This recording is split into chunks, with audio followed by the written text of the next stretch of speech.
you guys are working.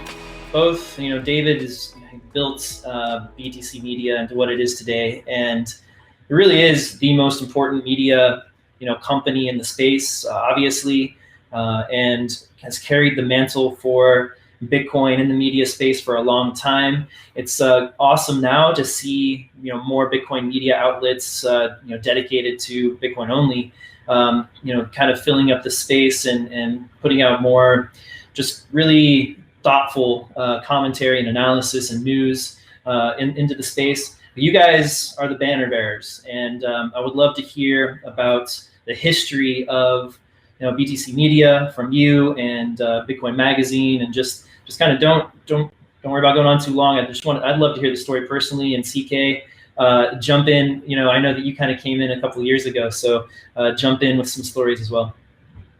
Well, I will just say thank you for that hype. It's failing forward. I will say CK is the secret sauce to Bitcoin Magazine and is the heart and blood working the unpaid interns overtime to crank out lots of good quality content. The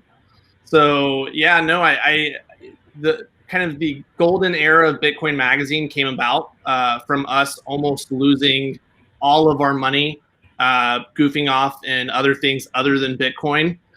And, we really, like, after we made and lost our I think at this point, maybe our second fortune, we were like, okay, if we're going to go bankrupt here, like we got to have something worth going bankrupt for, and something that, it is really worth fighting for. So to us, our conviction's always been in Bitcoin from the very beginning. And it really just gave us a sense of focus and drive. Once we decided to make the plunge, I think it was like December 2018 when we announced it, to go Bitcoin only. And ever since then, everything started to click. So, I mean, we were the only Bitcoin only event in the world at the time that we announced Bitcoin 2019. So, it was easy to be the biggest when you're the only one. Yeah. But that momentum has really been building since. And, thank God for the Bitcoin community and their resilience. And, a lot of people are like, wow, the timing of this event is really perfect. Well, timing of the event's not perfect. We just refused to back down on doing this event. I mean, the American Revolution was not paused because there was yellow fever about it is a revolution, and this is like the front line Bitcoin counterculture and movement to the mass. And so, like, this event has to happen. Like, I don't care if 1% of the people at the event die. Like, that is a worthwhile casualty in the fight for freedom for the world. And so that's what we're trying to do here. This is not a conference. This is a festival. So, Bitcoin Magazine as a whole, it's got a really cool history. It's been around a really long time. I actually think it's the oldest continuously operated Bitcoin company in the world. It was founded by a group of effectively the first plebs, the first taco plebs of the Bitcoin world, which one of those plebs was Vitalik Buterin. And it's funny that we're having a conversation about the history of Bitcoin Magazine, because I got an old computer back from the repair shop yesterday. Last night I was like browsing through it, and it has like 2013 photos and 2014 photos and old contracts when you were getting the business going. And I found the contract where we actually bought Bitcoin Magazine from Vitalik in 2014 so he could go do his Ethereum thing. And it turns out I actually owe Vitalik $12,500 right now. So I think he's doing all right. Right on that. Feel very guilty. There was a clause in the contract that said, after we make our first $100,000, I have to pay an additional $12,500 to Vitalik. And it took us so long to make $100,000 off of Bitcoin Magazine in the early days that, like, everyone just forgot that was in there. So, but yeah, I mean, it's really like we think of Bitcoin Magazine not only as like the crown jewel of our company, but as like a religious, site, like a holy site. And like, we're not really truly the owners of Bitcoin Magazine. Like, we're like the caretakers and custodians of Bitcoin Magazine. And we have a responsibility to like take that brand, take that holy site and, do as much as we possibly can to honor its legacy. So, you know, as long as we own it, Bitcoin Magazine will only be Bitcoin focused, and we look forward to you know, documenting and archiving hyper Bitcoinization. That's the goal.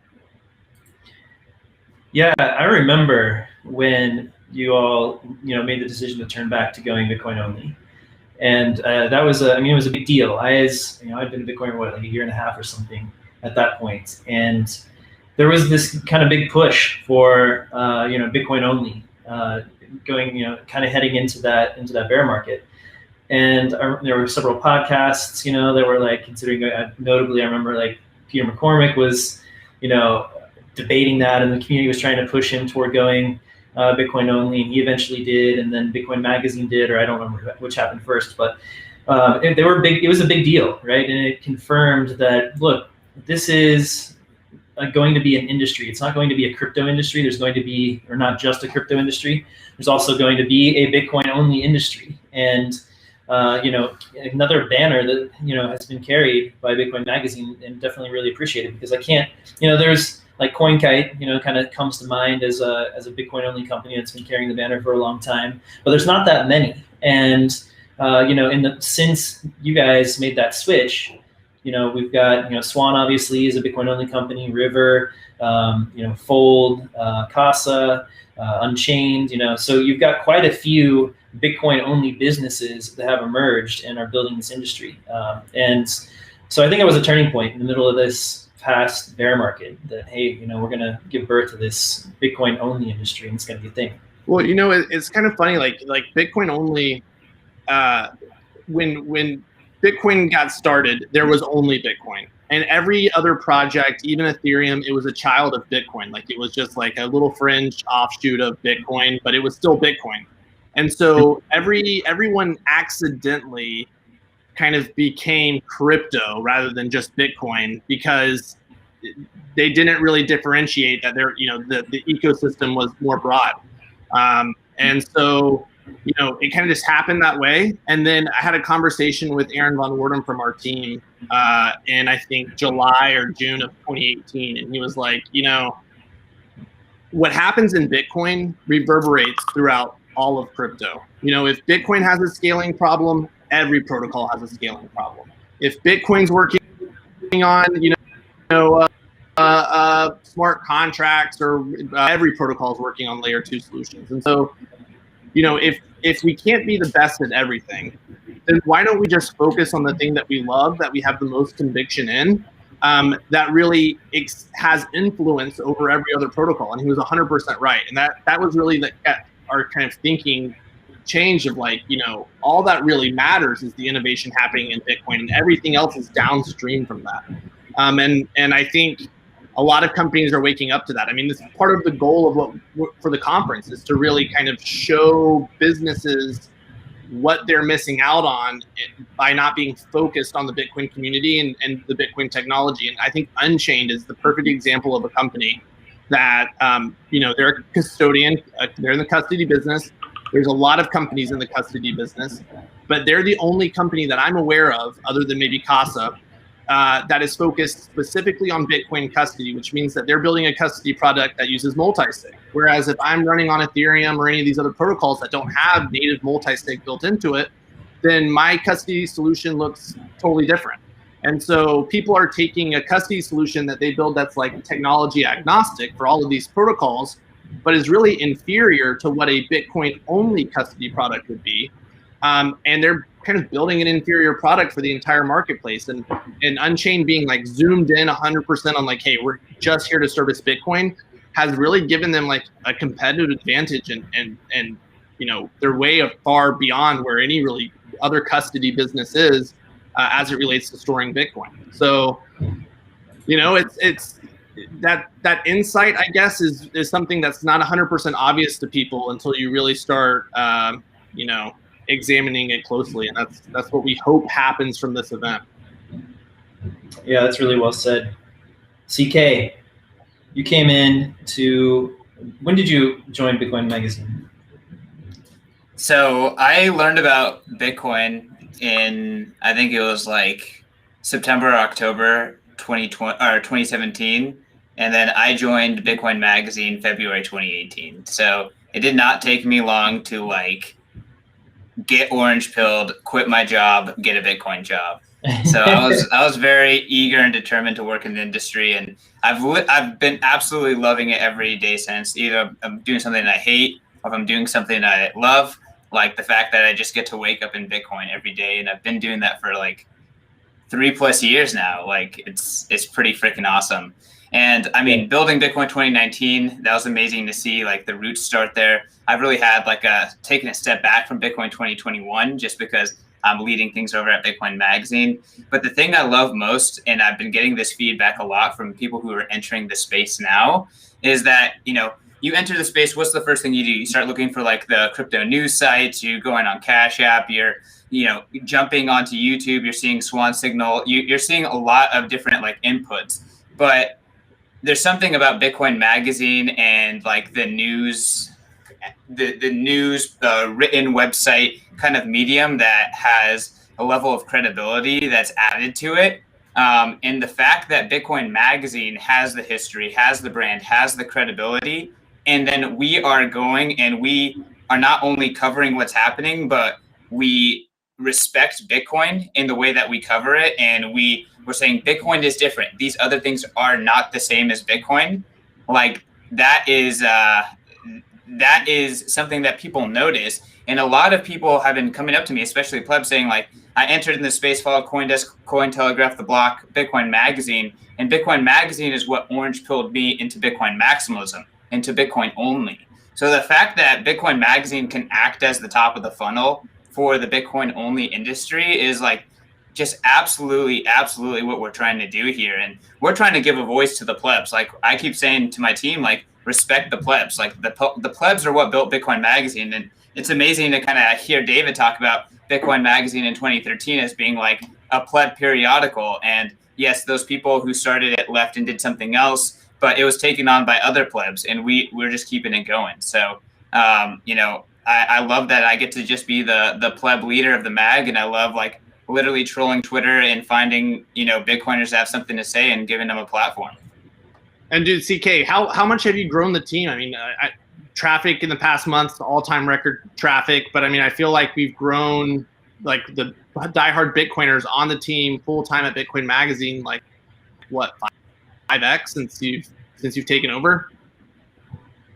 Yeah, I mean, just hiring Bitcoiners again, and like, you know, I think I actually took a note from the Swan playbook. Is like Swan is just like only hiring diehard Bitcoiners, and that was just a clear signal that that's the right thing to do. And as soon as we started like exclusively hiring diehard Bitcoiners, things really started like tightening up a lot. And honestly, like David and I, we both take a lot of pride in literally paying Bitcoiners to Bitcoin and paying them in Bitcoin, right? Like nothing makes a Bitcoiner happier. Nothing makes us happier. And every time we pay you in Bitcoin, we are burning dirty fiat to do it. So it's really is awesome.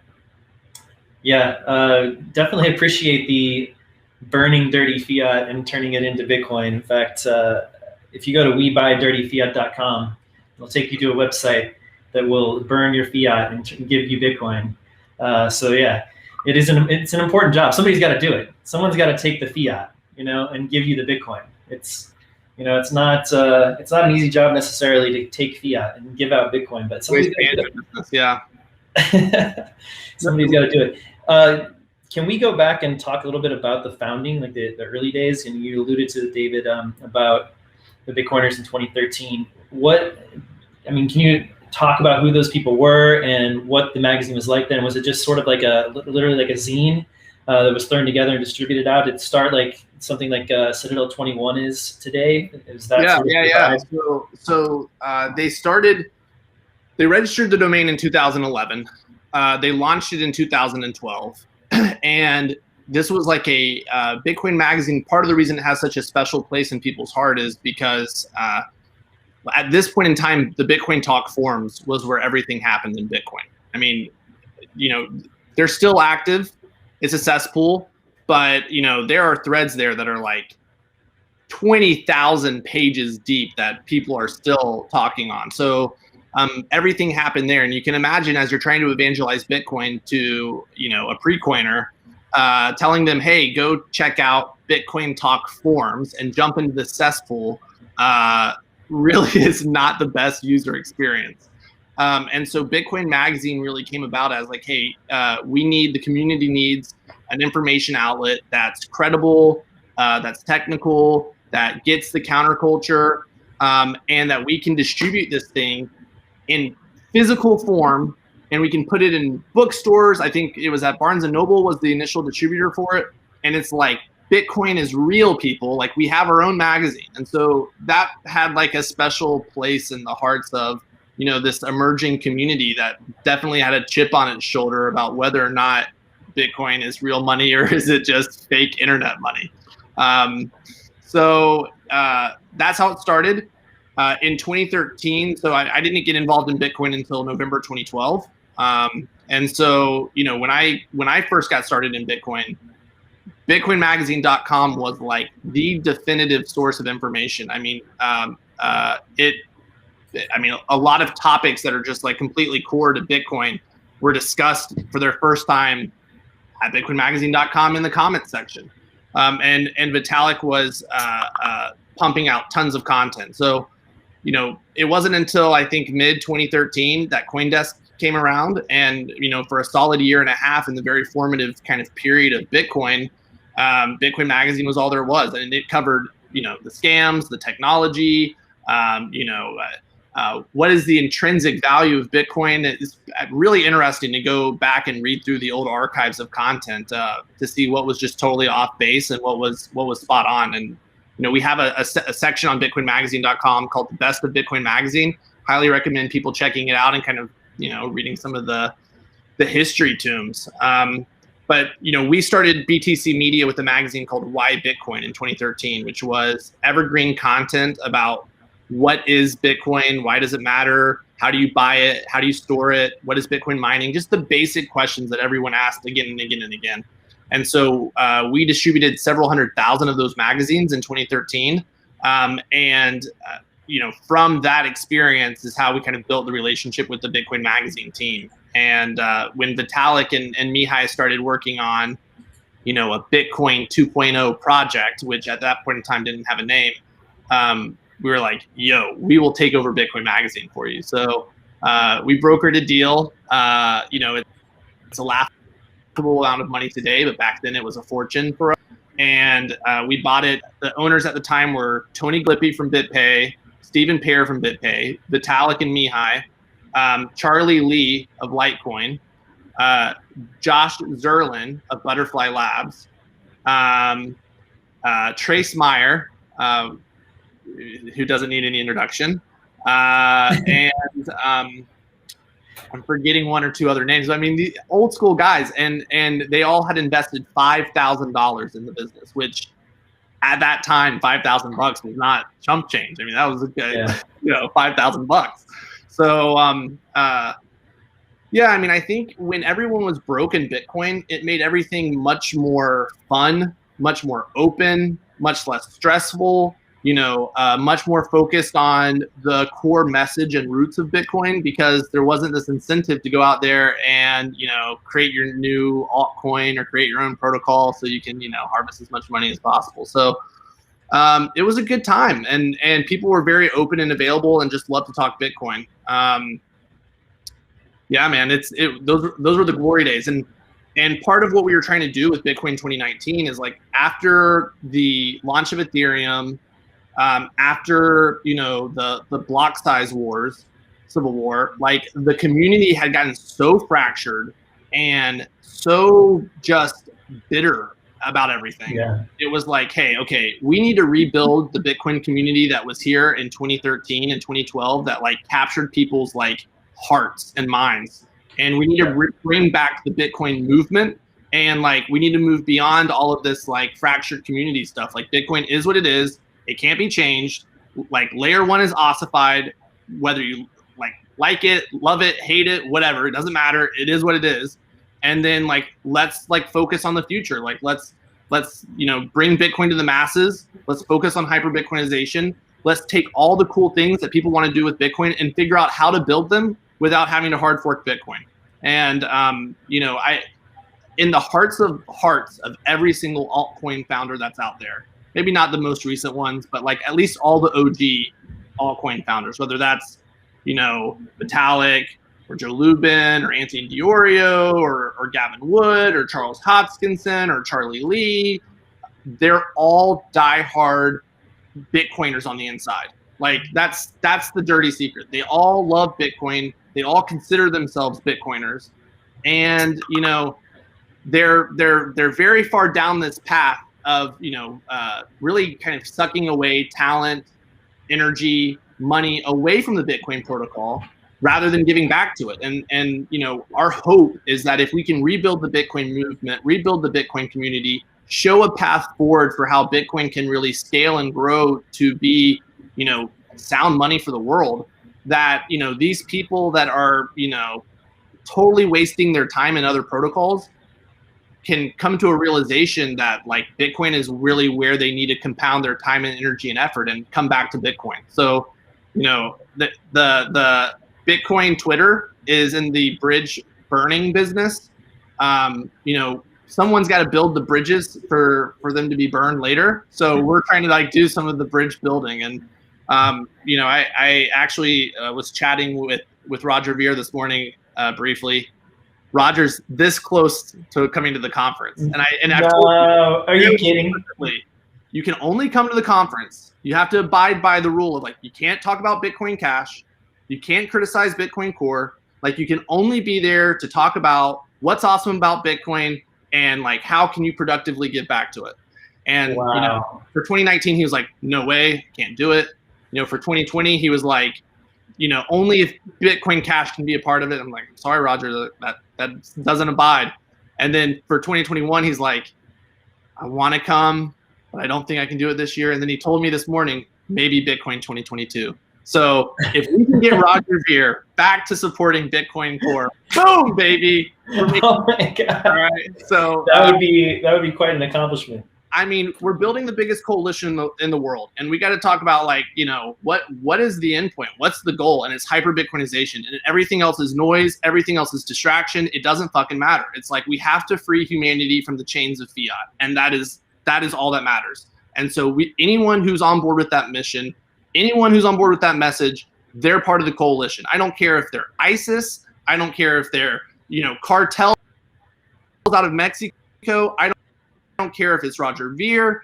I don't care if it's Justin Bitcoinization and you're going to be back to Bitcoin. Like, join us in this crusade. Yeah, it's a larger mission, right? Even if, Bitcoin is for enemies, Bitcoin's for everyone. That includes, North Korean terrorists or whoever you hate the most in the world. That's the way a global free market works, y'all. All right, and it's the good outweighs the bad when it comes to freedom. So that's that's what we're here for. Bringing Roger back would be an incredible feat, and I think Bitcoiners are in general, widely very open to welcoming back people who have gone astray from the mission or tried to fight against Bitcoin or tried to scam people in some way or another. That would be, to me, the ultimate testimony to coming back into Bitcoin and being accepted with open arms. Like, when we tried to do this for Bitcoin 2019, people were like, we invited Jihan to come speak, and he was going to speak at the conference. I remember that. Like, we went to Beijing. I met with Jihan. I'm like, Jihan, you run the biggest Bitcoin mining company in the world. The Bitcoin community wants your support. You just have to we want you to come to the conference, but these are the rules. Same rules I told Roger. You can only talk about Bitcoin. You can only talk about how you what you can do to support Bitcoin Core. And he was like, I'm on board. And we got a ton of flack from the community saying there's no way this is, there's going to be fights at this conference. People get there. All right. Guess what? When you talk to someone face to face, you realize that you agree on 99% of things, that it's just these couple of edge things that you disagree on.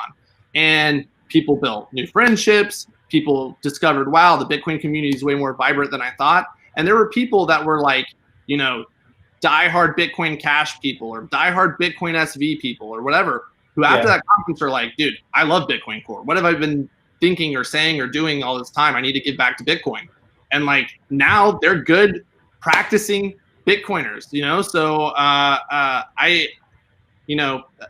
I'm giving an unpopular opinion here, but I saw it in action in Bitcoin 2019. People are going to see it in action at Bitcoin 2021. And when we do Bitcoin 2022 and take it to a 50,000 person event, they're going to see it there too. Like this is the movement. Yeah.